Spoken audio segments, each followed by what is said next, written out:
Bom, o ministro Marco Aurélio está aqui com a gente com o maior prazer, é uma das pessoas mais representativas da A justiça. satisfação é toda minha. Bom dia, ministro, como vai o senhor? Tudo bem? Saúde Bom boa? dia, bom dia. Vamos tocando nesse isolamento maior, né? Você não está, mas eu estou na faixa de risco pela idade, né?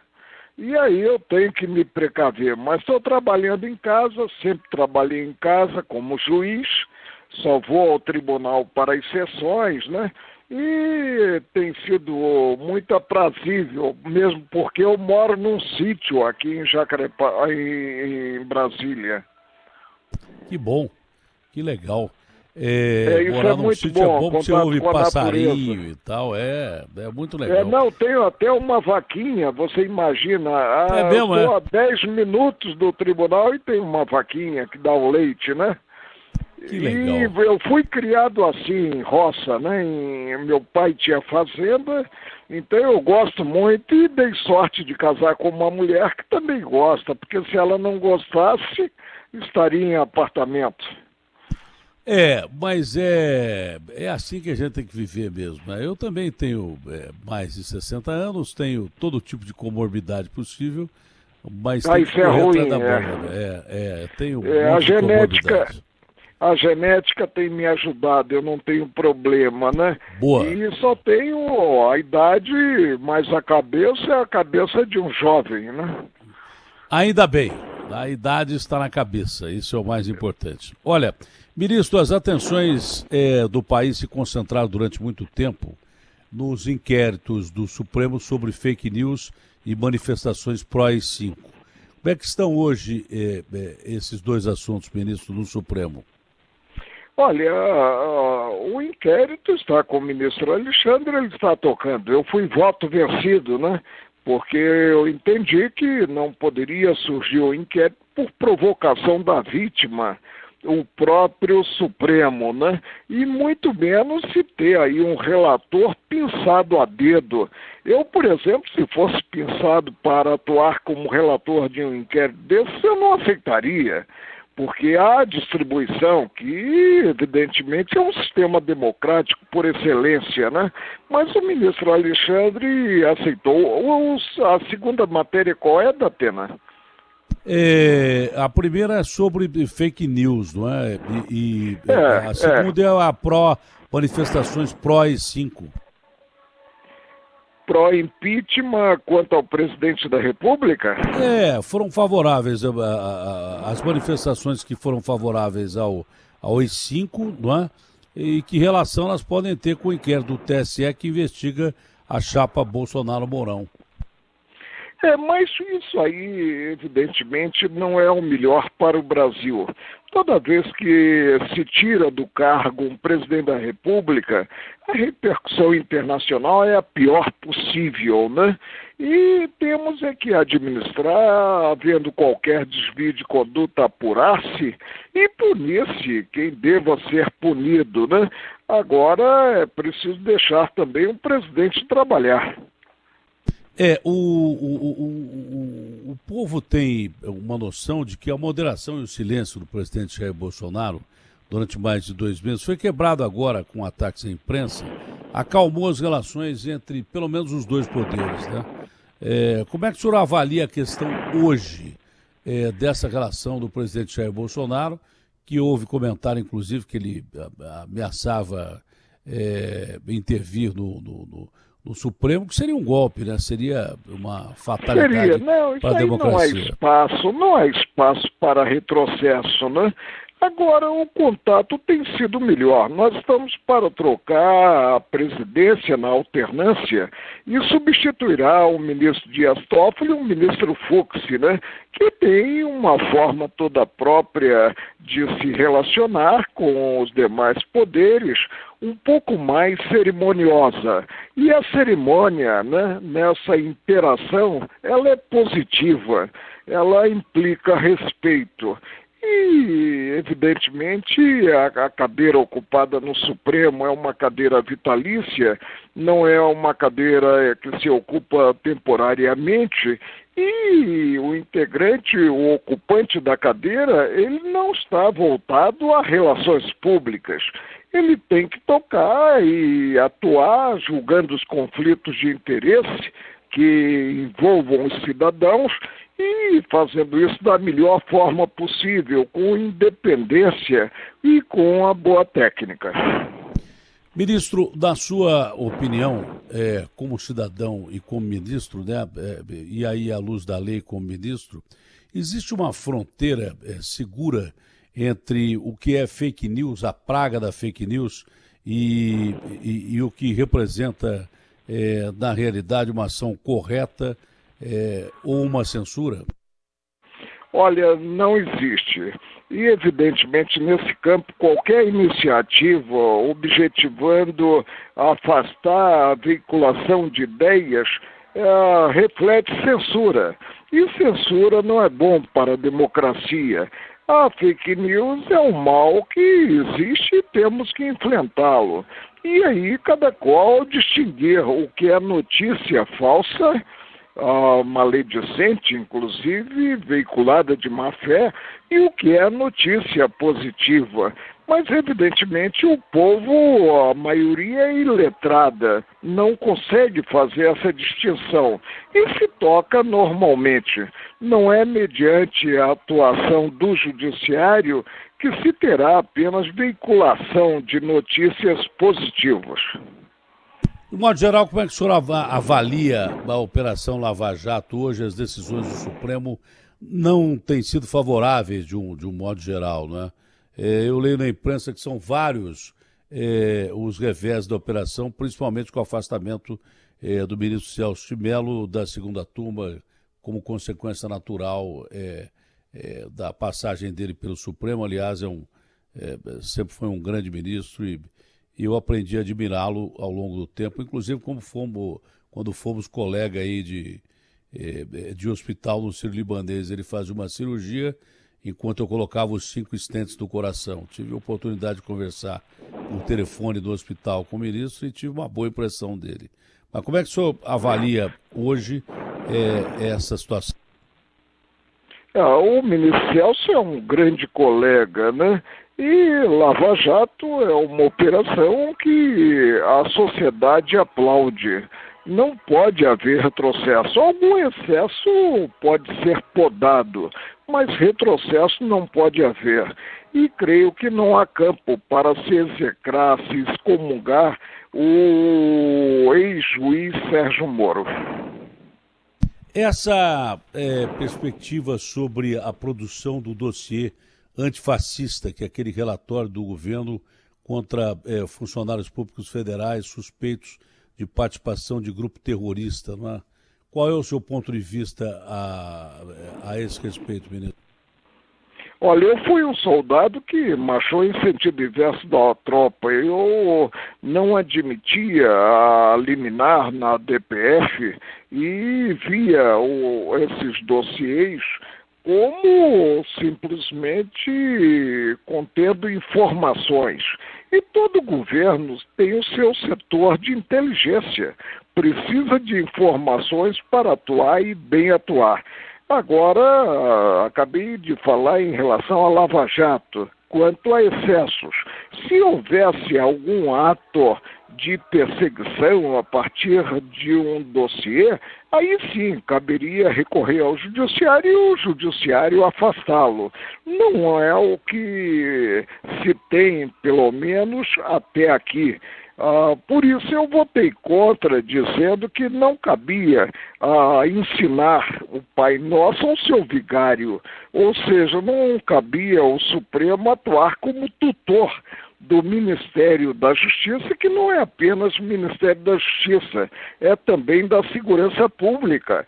E segurança pública no território brasileiro como um grande todo. Daí a necessidade de informações quanto a pessoas naturais, seja do setor privado ou do setor público, e informações também sobre movimentos. Isso é inteligência, simplesmente inteligência. O presidente Jair Bolsonaro parece que chegou à conclusão que não vale a pena brigar com o Supremo. Aliás, Não pode haver desequilíbrio entre poder, qualquer que seja o poder, são os três poderes que devem atuar de forma conjunta, assim se descreve o pilar democrático, né, em qualquer nação. Não pode haver desequilíbrio de poder e nem afronta poderes. O Bolsonaro parece que entendeu isso. Há gente no judiciário que ainda continua entendendo que o presidente é um cidadão que defende ditadura e tortura, como disse o presidente do TSE. O senhor tem um ponto de vista a respeito disso ou não? Ele foi eleito por 57 milhões de votos, né? Com 57 milhões de votos. E é o presidente de todos os brasileiros. O passado dele, o que ele disse da tribuna da Câmara, evidentemente não se confunde em si com a atuação como chefe do Executivo Nacional. E, a meu ver, ele vem atuando como se deve atuar, ou seja, deixando inclusive os ministros, o que são auxiliares dele, presidente da República, trabalharem. Temos que aguardar e ver com bons olhos a direção do país. Olha, um momento importante do país nesses últimos tempos, que chamou muito a atenção, são esses casos populares ao que o senhor se refere, mas é um assunto muito importante que precisa de uma opinião de quem entende a lei como o senhor entende, de uma maneira fria e que tem que ser lida do jeito que ela é. O caso da garota de 10 anos que foi violentada e o caso do aborto legal que foi contestado por várias alas aí da sociedade, vários setores da sociedade. Como o senhor vê esse caso especificamente, ministro? Primeiro, uma atuação animalesca, a violência perpetrada contra essa garota de 10 anos apenas. Em segundo lugar, a justiça atuou como deveria atuar, ou seja, autorizando a interrupção da gravidez. E, evidentemente, essa interrupção se fez agasalhada pela ordem jurídica, pela legislação de regência. Seria incompreensível deixar essa menina chegar ao parto em si, ou seja, não sei, ou até mesmo se ela conseguiria o êxito nesse parto, com risco da própria saúde, né? Por isso houve a interrupção e não cabe aí a visão religiosa quanto a não se poder ter, em caso algum, a interrupção da gravidez. Olha, eu infelizmente apresento um programa que significa quase que um ralo da sociedade, não é?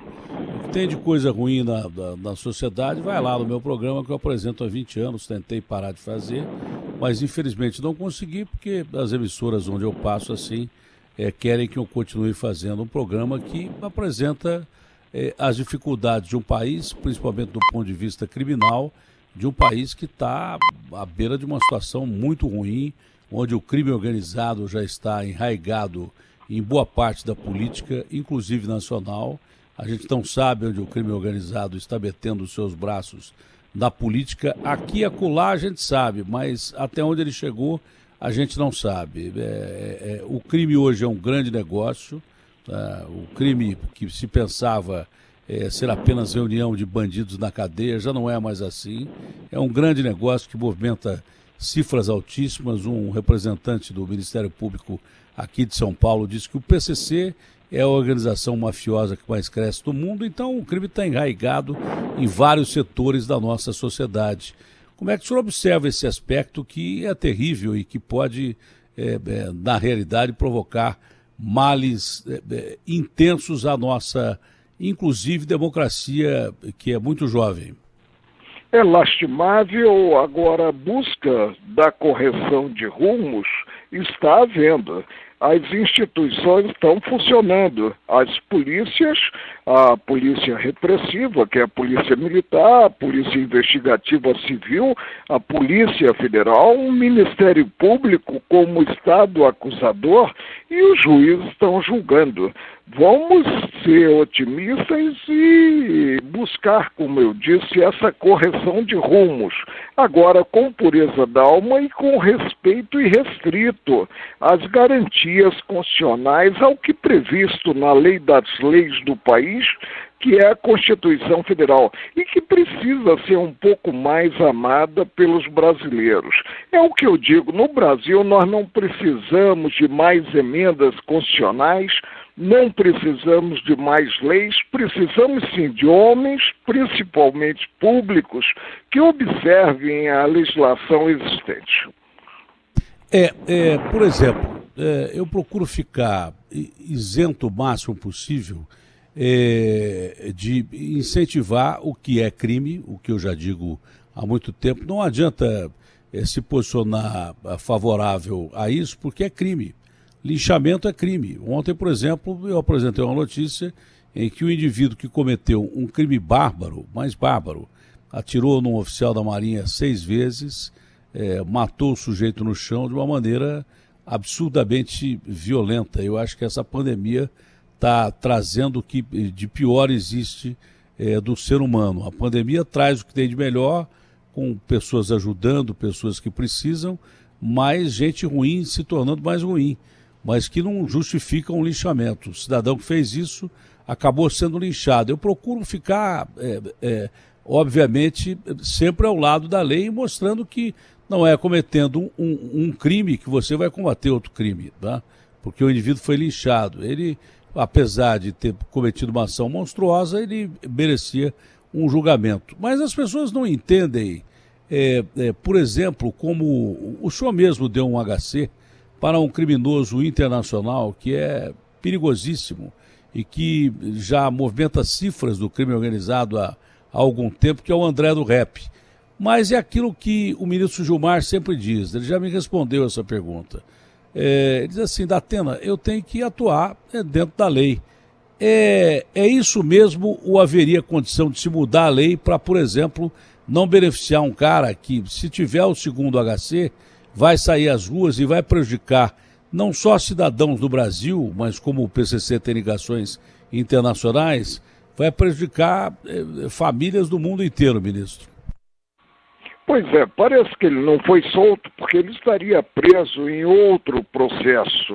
Agora, o que ocorreu no caso que eu examinei? Ocorreu que não se renovou a prisão preventiva, como exige o Código de Processo Penal. Ou seja, é possível ter-se a prorrogação da prisão preventiva, mas é necessário que o juiz motive a prorrogação e o faça dentro de 90 dias. No caso dele, não houve. E eu costumo muito dizer que paga-se um preço por se viver em um Estado democrático de direito, e ele é módico. O respeito irrestrito à ordem jurídica. Eu não posso, porque minha atuação é vinculada ao direito aprovado pelo Congresso Nacional, estabelecer simplesmente o critério de plantão e atuar considerado a minha concepção de justo ou injusto. Eu atuo dentro do figurino legal, do que previsto normativamente é previsto pelos nossos representantes, que são os deputados federais e os senadores da República. Enquanto tivermos essa ordem jurídica que está em vigor, terá que ser assim. Não somos compreendidos porque há indignação maior da sociedade. Você acabou de falar em um caso de linchamento. A justiça pelas próprias mãos, você disse bem, é fato típico penal e gera punição, gera pena de perda da liberdade. Vamos marchar, mas vamos marchar sem atropelos, não podemos marchar de cambulhada, mas vamos marchar homenageando passo a passo a ordem jurídica. E o que ocorre? O leigo não percebe que geralmente as garantias legais e constitucionais são acionadas por aqueles que cometeram desvio de conduta, não pelos homens de bem. Ministro, para encerrar, no meio de um período muito difícil, onde a gente chora os nossos mortos e cura ou tenta curar as pessoas contaminadas, e são mais de 23 milhões de contaminados no mundo, mais de 800 mil mortos no mundo. O país é o segundo mais afetado no mundo, chega quase a aqui disputar com os Estados Unidos o epicentro da doença. São Paulo é onde há mais casos no mundo do coronavírus. De repente, nós enfrentamos um período de praga que, em tempos modernos, parecia ser mais difícil de ser combatida, mas não é. O vírus ele existe há milhões de anos, ele está na superfície desse planeta muito antes do que o ser humano e ele continua por aí. A última vez que ele apareceu de uma forma pandêmica e definitiva, matando 40 milhões de pessoas, foi na gripe espanhola. E agora a gente pensou que com mais armas a gente pudesse derrotar esse inimigo que apresenta a cada hora uma faceta da sua letalidade, nem tanto especificamente pela forma que ele mata, mas como ele se espalha com facilidade. Se espalha pelo ar, por isso ele é mais letal. Hoje nós temos 8 bilhões de pessoas no planeta, na gripe espanhola havia 2 bilhões, na praga, que foi a peste bubônica, a peste negra, muito menos gente, boa parte da humanidade foi dizimada, mas não havia, por exemplo, tanto transporte como há hoje. E o vírus se transporta pelo ser humano. Basta você abrir, por exemplo, uma fronteira que ele volte, como está voltando lá na Europa. A preocupação que existe é que quando há uma praga ou uma pandemia, os ânimos ficam muito acirrados e acontece aquilo que eu falei. Você vê coisas muito boas do ser humano, mas coisas muito ruins. Tá?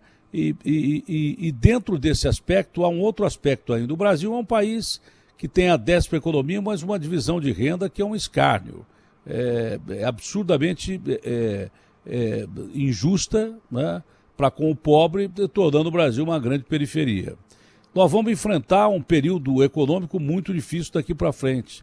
Então, pessoas que perdem a vida de um lado por causa do vírus, pessoas que perdem os empregos e a vida do outro lado por causa de fome. E aí os ânimos ficam cada vez mais acirrados.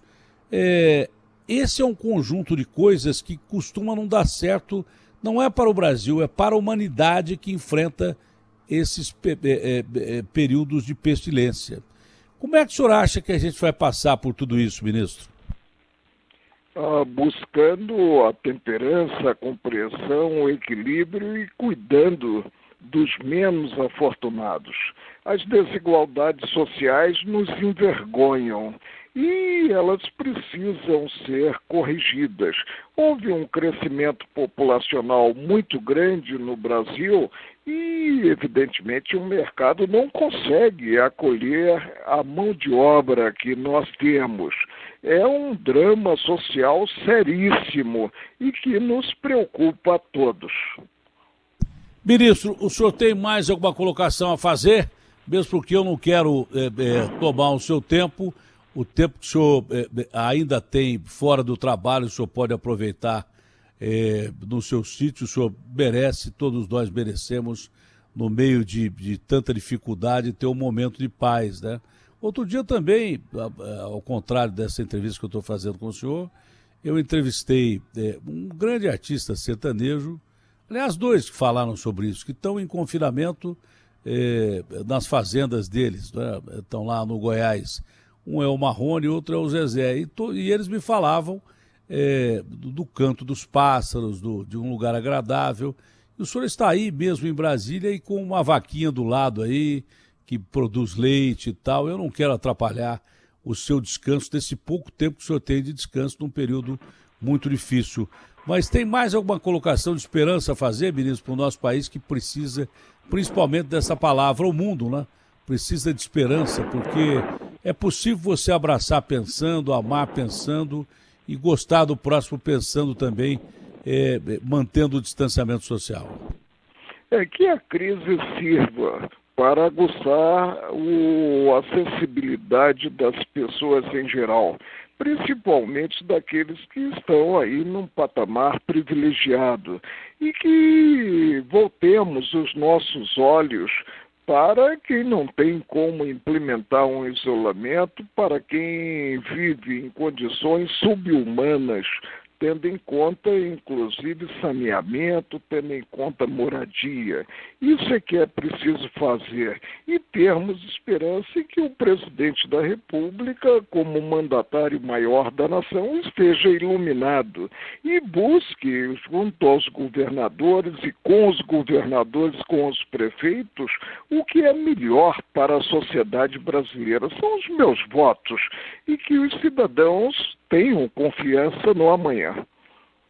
Ministro, foi um prazer falar com o senhor. Tenha um bom dia, um abraço à sua senhora. Um abraço. E a palavra de ordem é saúde hoje em dia, tá bom? Que Deus lhe proteja. E que o meu Flamengo deu um pouco mais de sorte. Agora eu reconheço que substituir Jesus é muito difícil.